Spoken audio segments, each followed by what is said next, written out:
రాజ్యం ఇదే మీ రాజ్యం ఇదే మీ రాజ్యం కంచెల రాజ్యం పోలీసు రాజ్యం ఇదే మీ రాజ్యం ఇదే మీ రాజ్యం కంచెల రాజ్యం పోలీసు రాజ్యం జై తెలంగాణ జై తెలంగాణ జై తెలంగాణ జై తెలంగాణ జై అవకాశం కోరని సభ్యులకు కూడా అవకాశం ఇచ్చి వారి చేత మమ్మల్ని తిట్టించడం జరిగింది. ఇది చాలా దుర్మార్గమైన సాంప్రదాయం. శాసనసభ వ్యవహారాలకు సంబంధించిన విషయం ఇది.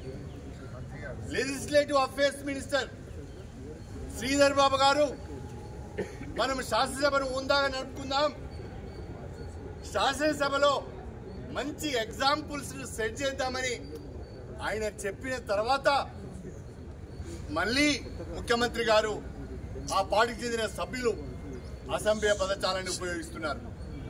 దీన్ని మాట్లాడదామంటే, దీనిపైన మా వివరణ ఇద్దామంటే మా గొంతు నొక్కారు శాసనసభలో. గత్యంతరం లేని పరిస్థితులలో బయటికి వచ్చి కనీసం మీడియా పాయింట్ దగ్గరనైనా లోపల ఏం జరిగిందో చెప్పుకుందామంటే ఇక్కడ ఇనుప కంచెలను పెట్టారు. చాలా గొప్పగా ప్రగతి భవన్ ముందట ఇనుప కంచెలను తొలగించాం, స్వేచ్ఛా వాయువులను ప్రజలకు ప్రసాదించామని చెప్పారు. శాసనసభ్యులకే గతి లేదు. ఇక్కడ శాసనసభ ప్రాంగణంలో శాసనసభ్యులు తిరగటానికే అనేక రకాలైన ఆంక్షలు, ఇక్కడ కంచెలు. ఇంకా చెప్పుకోవడానికి సిగ్గు లేకుండా మేము బ్రహ్మాండంగా స్వేచ్ఛా వాయువులను ప్రసాదించామని చెప్తున్నారు. దీన్ని మేము తీవ్రంగా ఖండిస్తున్నాం. తెలంగాణ ప్రజలు కూడా గమనించవలసిందే నేను కోరుతున్నాను. గౌరవ ముఖ్యమంత్రి గారు కానీ సభ్యులు కానీ సభా సాంప్రదాయాలను పాటించడం లేదు.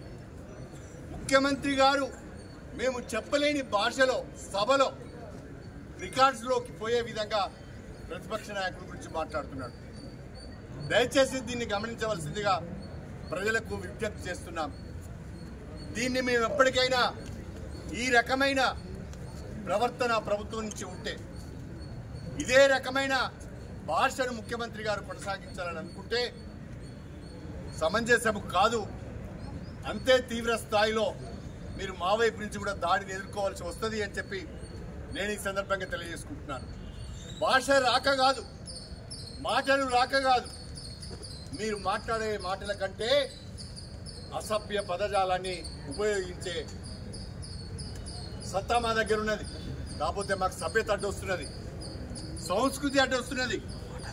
తెలంగాణ భాషను తెలంగాణ సంస్కృతిని కించపరచదలుచుకోలేదు. అందుకనే ముఖ్యమంత్రి గారి పట్ల ఆ అసభ్య పదజాలాన్ని మేము వినియోగించుకోవడం లేదు. దయచేసి ఇప్పటికైనా ప్రభుత్వం కళ్ళు తెరవాలి. స్పీకర్ గారు అందరికీ సమాన అవకాశాలు కల్పించాలి. ఎవరైనా ఆరోపణలు చేసినప్పుడు